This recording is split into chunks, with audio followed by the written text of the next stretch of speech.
noite, tudo bem com vocês? Tudo bem com vocês? Eu vou deixar as luzes apagadas para que vocês fiquem mais à vontade. Nessa noite, eu fui pega de surpresa para estar ministrando para vocês, né? Mas amém. Faz parte da chamada, faz parte da aliança, né? Quando Deus nos chama para a liderança, Deus não nos chama para uma vida de comodismo ou para não estarmos prontos para aquilo que Deus nos pede através dos nossos líderes.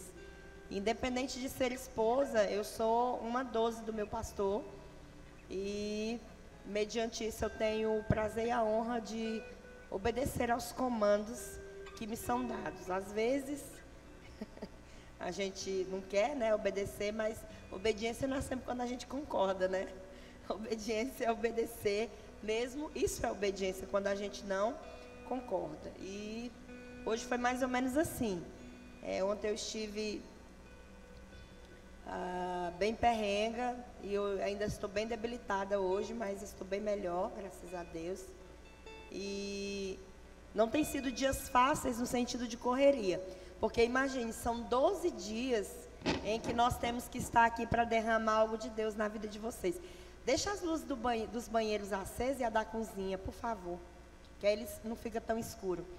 E tem muita cadeira vazia aqui na frente, irmãos. Se alguém gosta de estar na ponta do altar, diz que quem deseja o favor do rei toca na ponta do altar, né? Então você pode ficar à vontade, tá bom? Se quiser, aqui na frente tem 4 cadeiras vazias. E obrigada, Gabriel.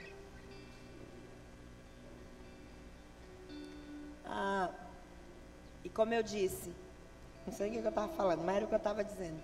E hoje me foi, enfim, 12 dias, né, como eu falei. É uma intensidade física e espiritual, fora as outras coisas.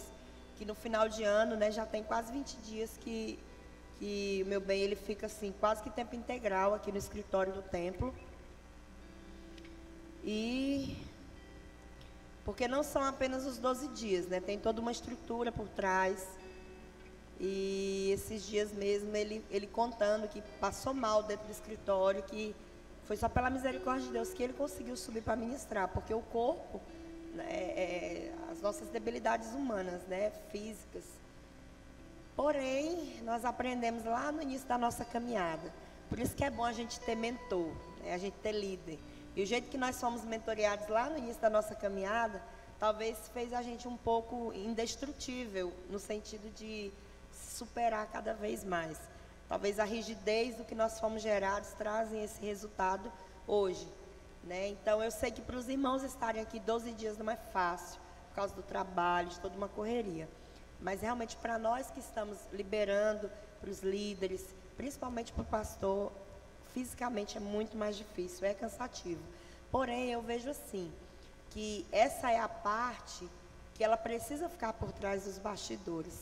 O que Deus ele tem, ele é muito maior do que aquilo que nos cansa, aquele que nos sucumbe, aquilo que nos abate. Isso faz a diferença realmente daqueles que servem a Deus dos que não servem. De quando nós entendemos quem é aquele que nos nutre e de quem não nos nutre. E hoje, nessa noite, se a pregação não for boa, não sou culpada. Eu não tive tempo de estudar.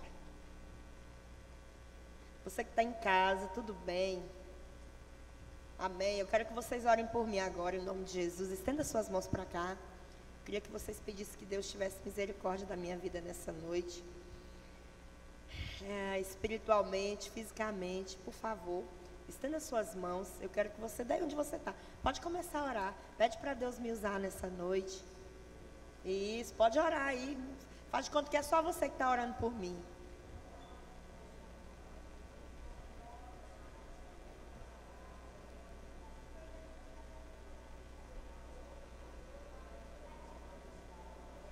Amém, Jesus. Amém, Jesus. Amém. Amém, amém. Eu recebo tudo que você liberou. Aplaudo o nome de Jesus. Hoje é o 10º dia, é isso? Então não errei. Então, o tema de hoje é minha família se movendo em fé. Deixa eu pegar o meu papelzinho aqui.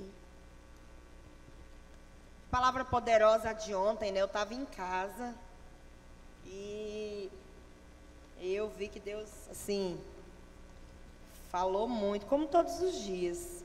Quantas pessoas têm sido abençoadas nesse lugar? Levante sua mão, por favor. Quantas famílias têm sido abençoadas? Levante sua mão. Amém. Levante sua mão, todo mundo levanta a mão e diga: eu e a minha casa temos sido abençoados. E hoje é o 10º dia e o tema é minha família se movendo em fé. Se você que está anotando, nós vamos ler 3 referências nessa noite. Abra sua Bíblia no livro de Josué, no capítulo 2.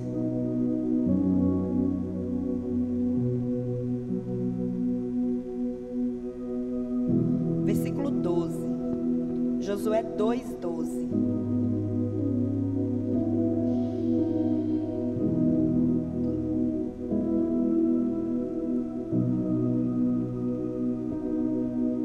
Josué 2:12.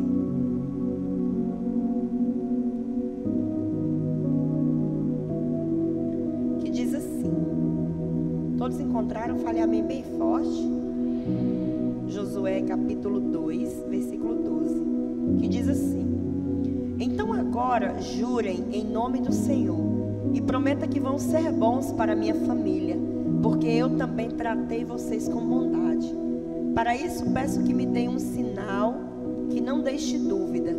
Salvem o meu pai, a minha mãe, os meus irmãos e as minhas irmãs e as famílias deles. Não deixem que nos matem. Os homens responderam: nós prometemos, e se não cumprirmos a nossa palavra, nós aqui devemos morrer e não você. Se você não contar a ninguém o que estamos fazendo, fique certa de que cumpriremos a nossa promessa. Quando o Senhor nos der essa terra, seremos bons para você e mostraremos que somos homens de palavra. Agora Josué capítulo 6, vá para o capítulo 6, para o versículo 25.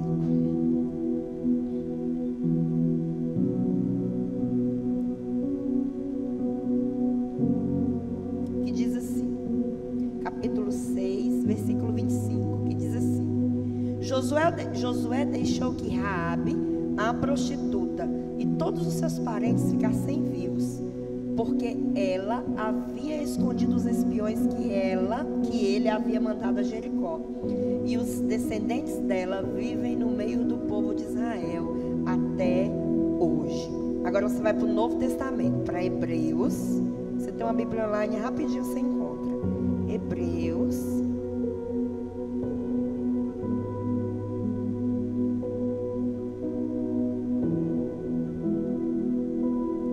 capítulo 11, Galeria dos Heróis da Fé, versículo 31.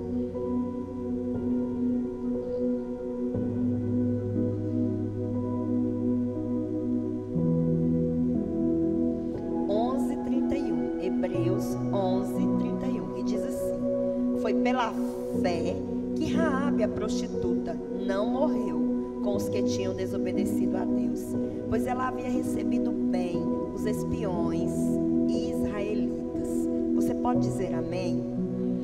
Hoje o nosso personagem é uma mulher. Eu sempre gosto de falar de mulher, né? Mas não foi eu que escolhi dessa vez, foi realmente o pastor.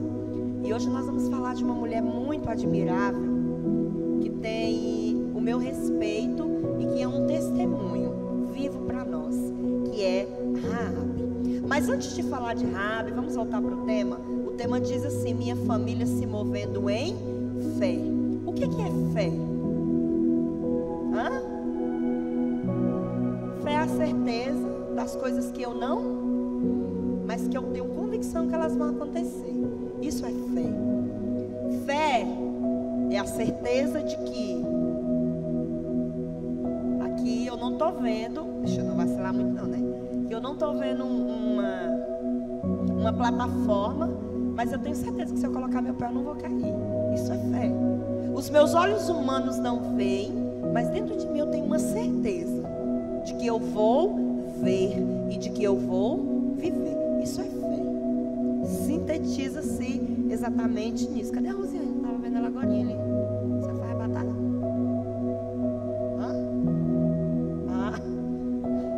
Acho que saca no escuro, meu Deus. Isso é fé. A certeza das coisas que nós não vemos, mas nós temos convicção que elas vão acontecer. Isso é fé. E o personagem de hoje é Raabe. Mas antes, para você entender quem Raabe foi e que proezas ela fez através da sua fé no meio da sua família, vamos conhecer Raabe. Raabe, ela era uma prostituta, ou melhor, ela era a dona de um cabaré. Ela tinha um cabaré em Jericó, onde ela tinha várias prostitutas que ela era cafetã, sim, era isso que ela era. E ela era dona de um prostíbulo. Isso era Raabe. Pastora, e Jericó? Jericó era a terra que Deus disse para o povo de Israel que manava leite e mel. E que Moisés não conquistou, mas que Deus havia designado Josué para levar o povo para conquistar. E agora tinha chegado a hora. E Josué, ele tinha 12 homens com ele, que são os 12 espias.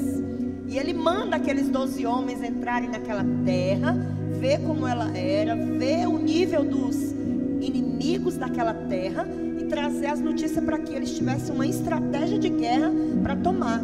Jericó era em volta, ela era protegida por um muro, e esse muro ele era tão largo que a casa de Raabe e muitas outras casas, elas eram construídas em cima da plataforma desse muro.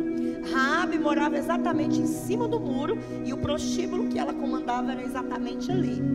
Daí aqueles homens foram àquela cidade e no meio dessa ida, dessa observação da cidade, eles se hospedaram exatamente em um prostíbulo. Eles não procuraram um hotel, um outro lugar, uma casa de família. Ali, estrategicamente, eles escolheram estar e ir à casa de Raabe. Quando eles chegam na casa de Raabe, os inimigos, os donos daquele território de Jericó, sabem que eles estão lá. Então eles vêm até Raabe e dizem assim: olha, nós ficamos sabendo que tem esses espias aqui na tua propriedade. Eles se hospedaram aqui. Onde eles estão? Ela rapidamente pega os espias, leva eles para a parte mais alta da casa, esconde ele debaixo de tecidos e diz assim para os oficiais do rei: não, meu senhor, eles realmente estiveram aqui. Eu nem sabia que eram espias, mas eu acho que eles saíram logo que o portão abriu. Se vocês forem, vocês ainda conseguem capturá-los, mas na verdade eles estavam escondidos. Então Raabe vai até aqueles homens e conta: olha, eu protegi vocês. Mas sabe por que eu protegi vocês? Porque nós ficamos sabendo tudo que o Deus de vocês fez. E eu protegi vocês porque eu tenho um pedido para vocês, tá? Esse é mais ou menos um apanhado de Raabe. Daí nós continuamos a ler e vimos lá em Josué que tudo isso que nós lemos aqui, ok? Mas com tudo isso, nós tivemos algumas coisas que nós podemos aprender com Raabe. Primeira coisa que nós podemos aprender com Raabe, ainda não é o tópico 1 não, mas uma das coisas que nos faz aprender com Raabe: pastora, por que uma prostituta? Raabe, ela também é uma espécie de apanhado, de elucidação, de demonstração da igreja, de quem nós somos hoje. Todas as vezes que nós não temos Jesus, quando nós não conhecemos Jesus, quando nós pecamos, quando nós vivemos uma vida no pecado, nós estamos prostituindo o templo do Espírito Santo. Embora talvez o nosso pecado, a nossa quebra de aliança não seja exatamente a prática do ato sexual, mas quando nós pecamos contra Deus, nós estamos prostituindo o templo do Espírito Santo. Então Raabe era uma prostituta. E se nós pegarmos para um comparativo dos dias atuais, podemos dizer que eu e você, sem Jesus, éramos prostitutos, pessoas que prostituíam o templo do Espírito Santo, que não éramos dignos de sermos salvos, mas que, como lá em Romanos diz, que o salário do pecado é a morte. Existia uma recompensa para os nossos atos, e aquele povo estava destinado a morrer. Existia um decreto de morte. Como? Aqueles Josué e os seus 12, aquele povo que tinha sobrado, eles iam conquistar aquela terra. Eles iam derrubar os muros, como vocês também vê lá no livro de Josué. Eles rodeiam e derrubam o muro, e eles tomam a cidade. E quando se toma uma cidade, se dissipa todos os habitantes daquela cidade. Aquele povo não cria em Deus. Eram pessoas que adoravam Deus pagãos. Eram pessoas que nem ouviam falar, nem sabiam do Deus de Israel. Ou se ouviam falar, não criam no Deus de Israel, que tinha um comportamento que não era alinhado ao comportamento de Deus. E Deus tinha decidido dar aquele território ao seu povo.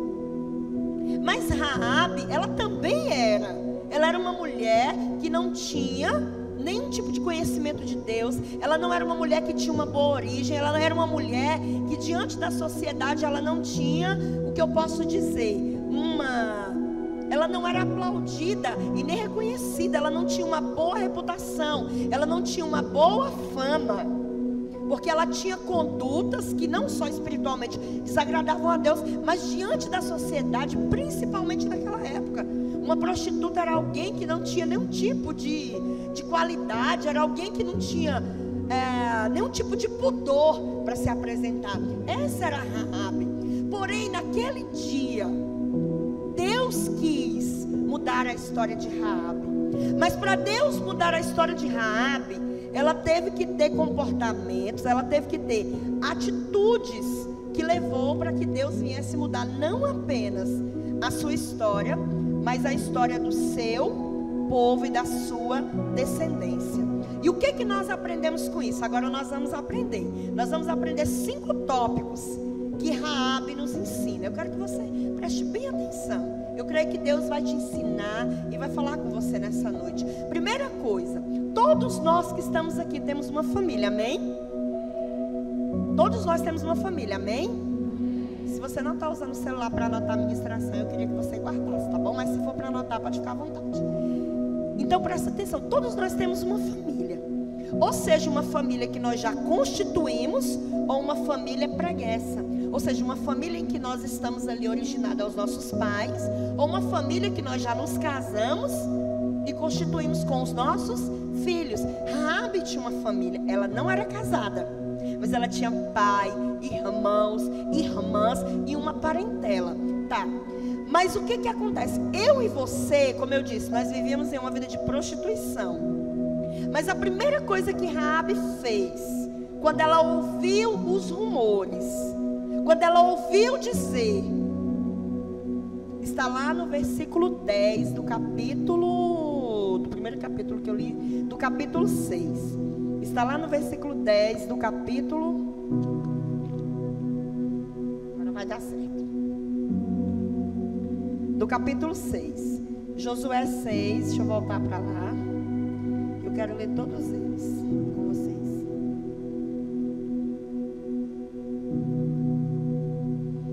Josué 6, no versículo 10.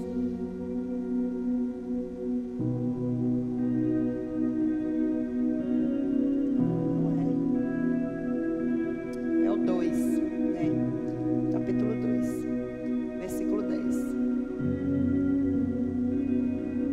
Certo, deixa lá. Então a primeira coisa que Raabe fez, o que ela fez? Fez leitura de ambiente. O que é isso, pastor? Nós somos um ser espiritual e emocional. Mas a primeira coisa que ela fez leitura. Aí fala no capítulo, versículo 10. Soubemos que o Senhor tocou o mar diante de vocês quando saíram do Egito. Também ficamos sabendo como a leste do rio Jordão vocês mataram Seom e Og, os reis dos amorreus, e destruíram seus exércitos. Quando ouvimos essas coisas, ficamos com medo, perdemos a coragem, todos ficamos com muito medo por causa de vocês. O Deus de vocês, o Senhor, é Deus lá em cima no céu e aqui embaixo da terra. Escute, essa mulher não viu nada do que Deus fez, ela não acreditava em Deus, ela nem sabia que o Deus do céu existia. Mas no momento do primeiro diálogo dela com esses homens, ela mostrou que tinha feito leitura do ambiente. Será por que Raabe teve a estratégia de esconder os espias? Porque ela já tinha percebido aonde aquela história ia dar. Nós, como membros da nossa família, nós também precisamos fazer leitura de ambientes e situações. Nós também precisamos ser sensíveis à voz do Espírito quando Deus nos desperta para mostrar onde uma situação ela vai dar. Porque todos nós, a Bíblia diz que não acontece nada sem que Deus revele aos seus servos, os profetas. E você é um profeta dentro da sua casa. Naquele momento ela fez leitura. Ela falou assim: olha, eu fiquei sabendo que abriu o Mar Vermelho, abriu o Jordão, venceram 2 reis. Então eles vão entrar aqui nessa cidade, eles vão matar todo mundo. Todo mundo vai morrer. Ela analisou o ambiente. Mediante ela analisar o ambiente, ela continuou nos ensinando. Aí veio o número 2. Ela agiu com estratégia. Primeiro, fez leitura no ambiente. Segundo, ela agiu com estratégia. Está lá no versículo 4, que ela diz assim, mas Raabe os havia escondido. Ela respondeu aos mensageiros do rei: é verdade que alguns homens vieram à minha casa, mas eu não sabia de onde eram. Quando ela fez leitura de ambiente, ela fez leitura do que ia acontecer, ela montou uma estratégia. Ela agiu de forma inteligente. E ela disse: eles vão matar todo mundo. Porém, se eu proteger eles, eu vou poder interceder pelo meu povo. Eu vou poder pedir por mim, pela minha casa. Quem sabe não funciona. De todo jeito nós vamos morrer mesmo. Então eu vou pelo menos tentar dessa forma. Então quando ela esconde aqueles homens, ela não esconde porque ela era boazinha. Ela esconde aqueles homens porque ela tinha um pedido para fazer aqueles homens. Então primeiro ela faz leitura do ambiente, age com estratégia. E terceiro, ela é uma intercessora. Ela nos ensina a sermos intercessores. E foi o que exatamente no versículo 12 e 13 que nós lemos. Ela disse: olha, nós ficamos sabendo que o Senhor abriu o mar, nós ficamos sabendo de tudo isso, mas deixa eu falar, eu protegi vocês, e assim como eu fui bondosa com vocês, eu sei que vocês vão matar todo mundo aqui, mas do jeito que eu fui bondosa com vocês, eu quero que vocês jurem. E ela começa a clamar pela sua família, ela começa a interceder a quem poderia mudar a sorte da sua família. Jurem para mim que vocês vão proteger o meu pai, a minha mãe, os meus irmãos e a família deles. Naquele momento, Raabe está sendo uma intercessora. Porque o que é ser intercessor? É se colocar diante de alguém para fazer um pedido por aquela pessoa. Em nenhum momento a Bíblia relata ela dizendo assim: eu quero que vocês me protejam. Não, ela diz assim: eu quero que você proteja meu pai, minha mãe, os meus irmãos e todos da minha família. Ela viu a leitura do ambiente, ela teve a estratégia e ela intercedeu. E a quarta coisa que ela nos ensina a traçar planos de conquista. Ela nos ensina a fazer leitura de ambiente, nos ensina a agir com estratégia, a sermos intercessores, mas não apenas interceder. Mesmo intercedendo, nós precisamos traçar planos de conquista, traçar planos aonde nós vamos começar, chegar ao meio e concluir. Já eu vou explicar como se aplica na sua vida isso, viu? Eu estou sendo um pouco rápida. Então, quando ela pediu isso, eles disseram assim: você pode ter certeza que nós vamos fazer isso, mas vamos combinar o seguinte. Eles disseram para ela: você amarre um pedaço de lã, um pedaço de fio de nylon na cor de escarlata, vermelho na cor de escarlata, porque quando viermos destruir o povo e a sua casa estiver marcada, estiver sinalizada, os homens saberão que tem que proteger. Só que você pega seu pai, sua mãe, seus irmãos, toda a sua família e coloca dentro da sua casa e marca a sua casa com um fio vermelho. Porque nós sabemos que ali é o sinal do compromisso e da aliança que temos com você. Então a oração dela, o pedido, a intercessão dela no mesmo momento é atendido. E a quinta coisa, ela nos ensina a ter fé. E ela responde para eles: eu concordo. E no mesmo momento, ela faz o ato profético. Ela coloca o fio e demarca o seu território. Tudo bem, você já entendeu, eu já te contei toda a história do diálogo. Mas o que isso tem a ver comigo, pastora? O que isso tem a ver com a minha casa? É justamente aí que está o fio da meada. Eu volto a repetir: você é membro de uma família.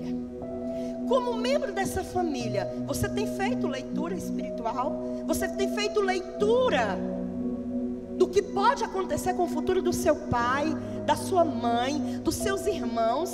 Você tem feito leitura espiritual do que pode acontecer com a vida dos seus filhos? Eu vejo muitos pais que eles não compreendem o que é realmente ensinar o menino no caminho em que deve andar. Eu já tive filho criança e hoje eu tenho filho adulto. E digo para você que sei exatamente o que é isso. O exemplo, ele arrasta. Um filho que ele convive muito em casa com a mãe, ele é tendencioso a querer imitar os comportamentos da mãe. Um filho que convive muito com o pai, ele é tendencioso a se comportar, a se parecer com o pai. Muitas vezes nós deixamos para nos preocupar com a nossa descendência, com os nossos filhos, quando eles já têm vontade própria, quando eles já são adultos, que nós começamos a ver eles fazerem burradas na vida. Nós não aprendemos, eu não aprendi, eu não fui ensinado o que vocês têm sido ensinados, que eu precisava ensinar o meu filho no caminho andar desde o momento que fosse gerado no meu ventre. Que a partir daquele momento, cada passo que eu dou em direção a Deus, eu estou impregnando na mente dele quem é Jesus e o caráter de Jesus.